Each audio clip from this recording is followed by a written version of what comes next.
C'est un massif quand même que j'ai beaucoup parcouru. Et en même temps, je me suis dit, le massif du Mont Blanc, c'est donc 2 siècles d'histoire de l'alpinisme. C'est des grandes dates, c'est des personnages, il y a des récits importants, des textes, les textes de Whymper, de Mummery, d'autres. Il y a une approche aussi psychologique, sociologique, littéraire de la montagne. J'ai voulu un peu varier les aspects, il n'y a pas seulement donc l'exploit sportif. Voilà. Face ouest des Drues, 1100 mètres de parois sans aucun palier apparent pour reposer l'œil du brave qui l'interroge, avec ou sans intention de la gravir. Une paroi, ça se dévisage, ça se considère par les côtés, ça se juge de profil et de face. Le profil corrige la pente et l'incline généralement dans un sens moins hostile. La face ouest des Drues, contrairement à la règle, ne baisse pas la garde lorsqu'on interroge son profil. Le 1er août 1935, d'une vire en face nord sur le bord droit de la niche des Drues, Pierre-Alain, pure lumière du rocher, conclut à l'impossibilité d'une escalade en face ouest.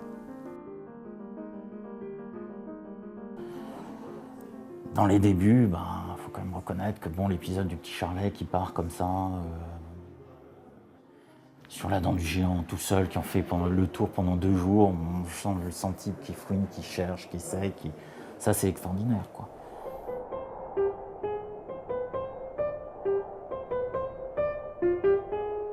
À 36 ans, guide et charpentier à Chamonix, Jean Estéril Charlet aime une charmante étrangère de 40 ans.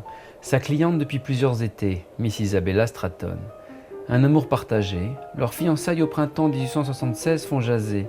C'est un homme de peu qui sur le bois et les tables, un gars du village d'Argentière, un vacher en sabots dans son enfance, un homme modeste, un guide raisonnable, rien d'une tête chaude, rien d'un séducteur. Mais par ailleurs, c'est un livre de préférence, ça c'est clair, hein.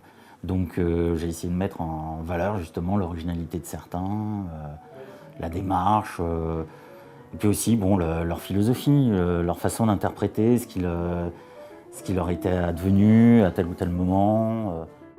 Armand Charlet formait ses lettres avec l'application qu'on y mettait jadis dans les écoles communales. Les cahiers où il notait et résumait ses courses se lisent sans effort, des cahiers grand format serrés dans un cartable. C'est le trésor de la maison Charlet, de son fils Jean-Claude et de son petit-fils Zian, tout de guide. Et puis alors après, il y a les textes aussi, je dirais, alors il y a les grands textes, hein. C'est vrai qu'à chaque fois je parle de textes, je mets l'accent par exemple sur Bonatti, c'est pas seulement ce qu'il a fait, mais ce qu'il a écrit, qui a beaucoup compté, avec des phrases, la fameuse phrase que je mets en valeur, où il semble donner presque une dimension religieuse et mystique à la montagne, à l'expérience en solitaire. Le soir même, Bonatti, haut dans le pilier et la nuit noire, répond aux signaux lumineux de la charpoix en brûlant une feuille de papier. Bonatti. Pour la première fois, j'ai le sentiment de le tenir, ce pilier sud-ouest du Dru, d'avoir franchi la barrière infranchissable qui me séparait de mon âme, et dans l'exaltation de cette découverte, un immense désir me saisit de pleurer et de chanter.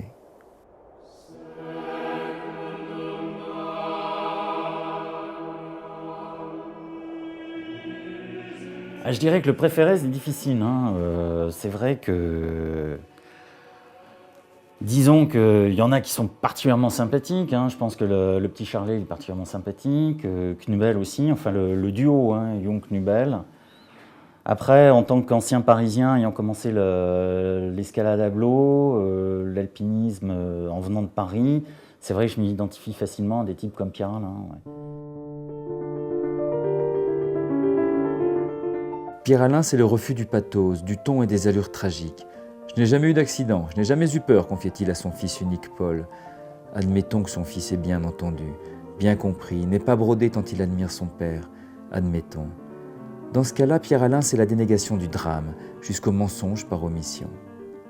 Bon, il y a un passage pour moi qui est extraordinaire quand même, c'est les types là, sur l'arête de Peutret. Donc c'est pas Mummery, c'est l'équipé Gusfeld et Milray. Les types qui au deuxième bivouac, au matin du deuxième bivouac, se retrouvent avec un œuf cristallisé le matin, hein, et le verre de champagne quoi, avant d'attaquer l'arête de Peutret.